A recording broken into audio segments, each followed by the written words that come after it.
Journalist and author Russell Skelton has taken out an Australian Journalism Award for his book King Brown Country, The Betrayal of Papunya book. Russell joins us now from Brisbane, and thanks, Russell, for getting up early after probably a big night at the Walkleys. It was a fabulous night, thanks, Paul.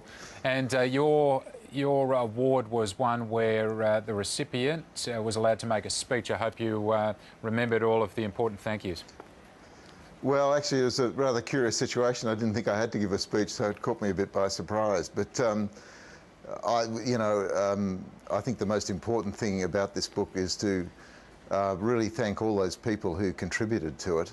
Unfortunately, I wasn't in a position to name them, and they wouldn't thank me for naming them because of the role they played. Yeah. But they really helped shape and inform this book, and it was, as you know, it went over 4 or 5 years of investigation into this one particular community, and I never ceased to get fabulous sort of insights into the past history and what was going on. Now, let's go to the book now, because it started off with an email from a friend of yours, which I'll quickly read out. It was almost a taunt, you describe it. Why don't you check out Papunya? It's the sniffing capital of Australia. It's the Bermuda Triangle for taxpayer funds. Nobody in the NT government gives a rat's. The council just tossed out World Vision. People are frightened to talk. Tell us how this book came into being for you. Well, my first thing was actually, I started researching Papunya. I hadn't known a lot about it. And I discovered, first of all, it was the centre of the Western Desert painting movement, which came to life under Geoffrey Barden, who was a school teacher.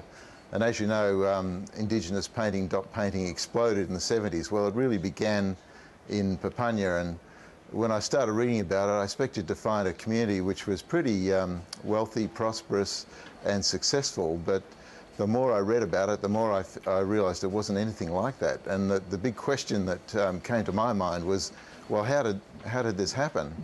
The next thing I did was to try and get out there and have a look.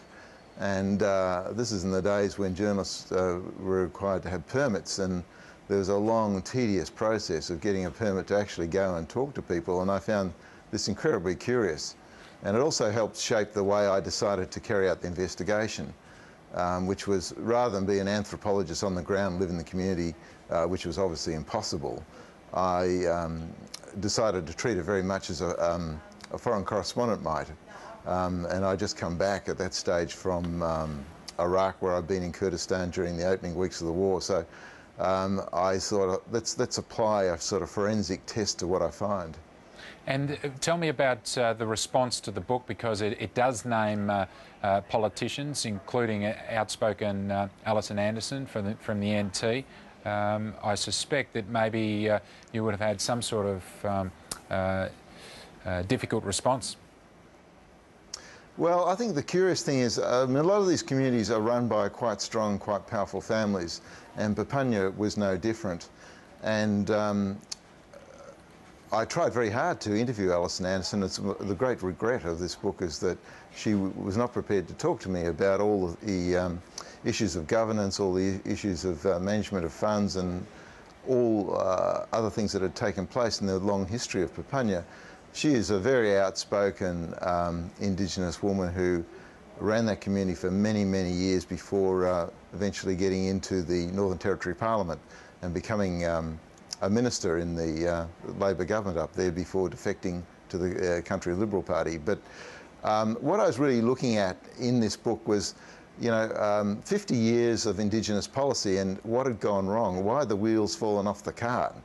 And I discovered history documents that showed that in the 70s, when the art was booming, it was quite a successful and quite a large community. And what I encountered when I went there was a community that was racked with petrol sniffing. Alison had gone at that stage, but there were all sorts of audits that showed that money had gone missing. The very successful Warumpi Arts Cooperative, $100,000 had just gone west out of that. Nobody seemed to know where it had gone. And the community was, if anything, worse off than it had been in the 70s. And that sort of really spurred me on to, find out just what had actually happened here. Which brings us to the intervention, and you make some forensic analysis, as you put it, in that regard. So, and you say that you describe the intervention as something that's possibly necessary, and perhaps will never work. So how do you feel about the intervention now, a year after your book was first published? Well, I thought the intervention happened halfway through my research, and I'd reached a conclusion before the intervention was announced that what was really needed was a sort of backyard blitz, a whole new look at governance of these communities, how they were run, how they operated, accountability, transparency. We'd had this long history of management at the store where the council had been ramping up the prices of fresh food and vegetable in the store, creating sort of excessive profits, which were then bought on motor cars. Not for everybody, but motor cars for a select few. And yet authorities were aware of this. The NT government was aware of this, but nobody was prepared to act, and nobody was prepared to intervene. And so when the intervention came along, I thought at least somebody's going to take a fresh look at this, and they're going to eliminate a lot of this rorting and mismanagement. Now, the issue for me was the people at the bottom in these communities. It's okay for those sitting on the council and those in leadership positions. They always seem to survive pretty well. But for the ordinary men and women who are existing in these communities, and the young kids who are indulging in those days in excessive petrol sniffing, you know, a whole generation of people was lost out there. You just sort of wonder, well, the government should be doing something, should be intervening. So when the intervention came along, I was, I thought it was timely and overdue. Of course, there were excesses, and with every big government intervention, you have a reaction and a bit of a blowback, and some key disappointments. I guess the other thing is also that what is required here is a persistent change of policy that stays consistent for a long period of time, so people can actually get back on their feet.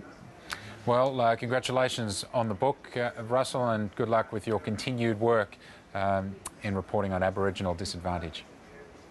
Thanks very much, Paul. Might I just say a word of congratulations to the Gold Walkley, ABC Gold Walkley team, who did incredibly well with their story. It was a fantastic night last night and I enjoyed it, and also to my colleagues Richard Baker and Nick McKenzie for picking up the investigative gong as well. It was a very good night. Thank you. Okay, thanks, Russell.